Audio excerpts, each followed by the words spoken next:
and welcome back to Hollywood and Fox NFL Sunday. You know, there's no doubt that last week's loss to the Philadelphia Eagles is still fresh in the minds of the Cowboys.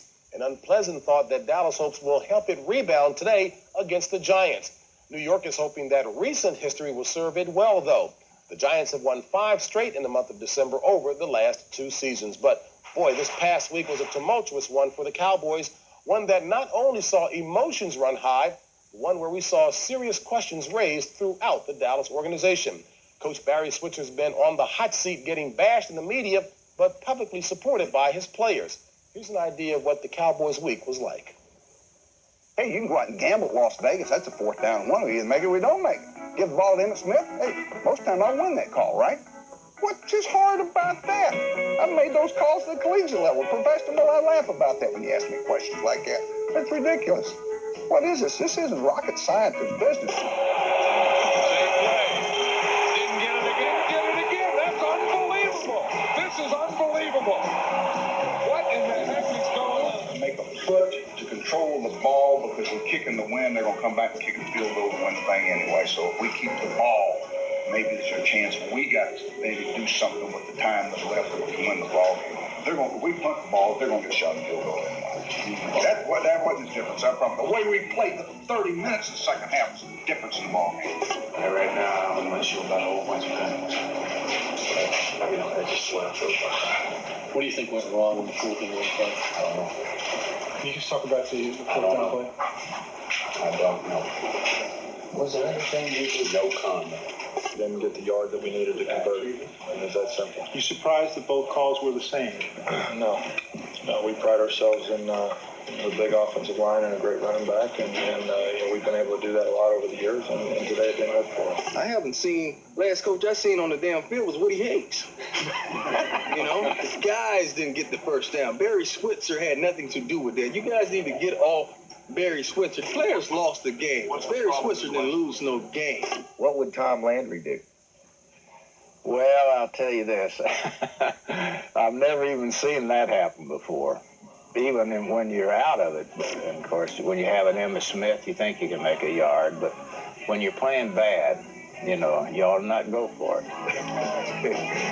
Saying a lot coming from Tom Landry, but, the question now is, what is the future of the Cowboy organization? The man with that call is Jerry Jones, and the question is, what is his thinking, and is he concerned? Fox's Pam Oliver went to Dallas to get some answers. Jerry, how much does it concern you that your team appears to be going in the wrong direction with the playoffs just around the corner? No more than 2 back-to-back losses would concern me at any time in a normal season. We've got a chance in about a 6-week period to go from the outhouse to the penthouse, and we'd like to be there. Isn't Barry Switzer, or a facsimile thereof, the only kind of coach that you'll ever have? Someone who doesn't usurp your territory, someone who doesn't challenge you, someone who doesn't want to make personnel decisions? That's not the Barry Switzer that I deal with. One that just speaks when spoken to, one that doesn't offer an opinion. He has a very influential opinion with me, and his recommendations go a long way when it comes to personnel, when it comes to anything we're doing with this club. The facts are that the decisions are made around here by the same people who pay the checks. So you mean to tell me that Jimmy Johnson and Barry Switzer are similar in how much contribution they make in personnel, day-to-day decisions, coaching decisions, player decisions? They both have the same authority. Barry has the same authority that Jimmy had, the same understanding that Jimmy had. It's always been a we thing with the Dallas Cowboys, and that hasn't changed. And Barry Switzer's influence in what we do with the Cowboys on and off the field isn't diminished in any less than what Jimmy Johnson had. I hear that Barry's more like a 10-to-5 kind of coach. Well, I think Barry's hours, his intensity is misread. He's not one that wants to put on airs. He doesn't have to. He doesn't have to look busy maybe when he's not. Has any player come knocking on your door concerned about the apparent lack of authority in the locker room? No.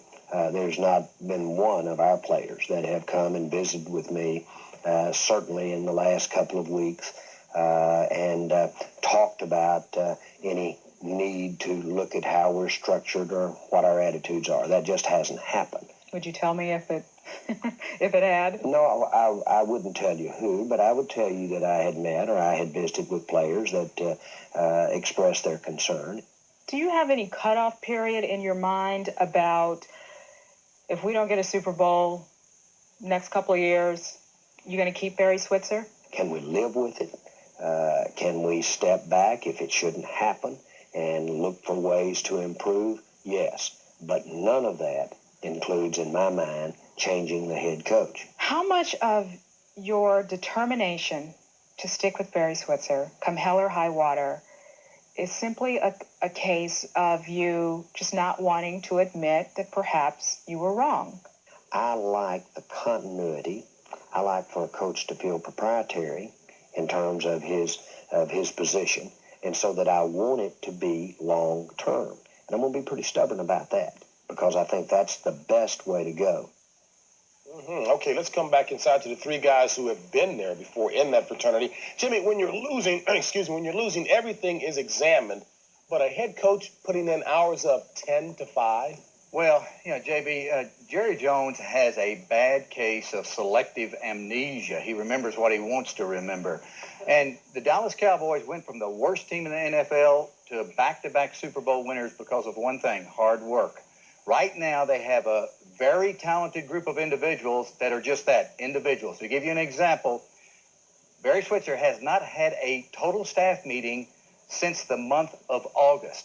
Every organization, every football team, they have staff meetings to have input from everybody on their staff to where we can talk about personnel, game plans, prepare. If they were better prepared, they wouldn't have the problems that they had last week. Let me ask you a question, because there are going to be those out there who say, hey, Jimmy's sitting up here taking shots at the Dallas organization. Let me ask you guys, were you accustomed to that kind of laxity with head coaches as well, infrequent team meetings, 10 to 5 hours? No, I mean, I was, and I don't think I was disappointed in the interview with Jerry Jones, is that he didn't talk about our fine Cowboy fans, which he seemed to always mention before. But now that they're on his butt a little bit, Howie, he seems to have forgotten that. They Black Rock Hen here. They've all spread their wings and they're protecting one another, and that's good, and he's right. The only players that can solve it, and the only people you can take care of are those that are in the locker room. You know, the thing is, right now, it becomes readily apparent through this interview and from what I hear, Barry Switzer will be back as the head coach next year. That's obvious. He has the support of Jerry Jones. And right now he has the support of the players. There are some unhappy players down in Dallas,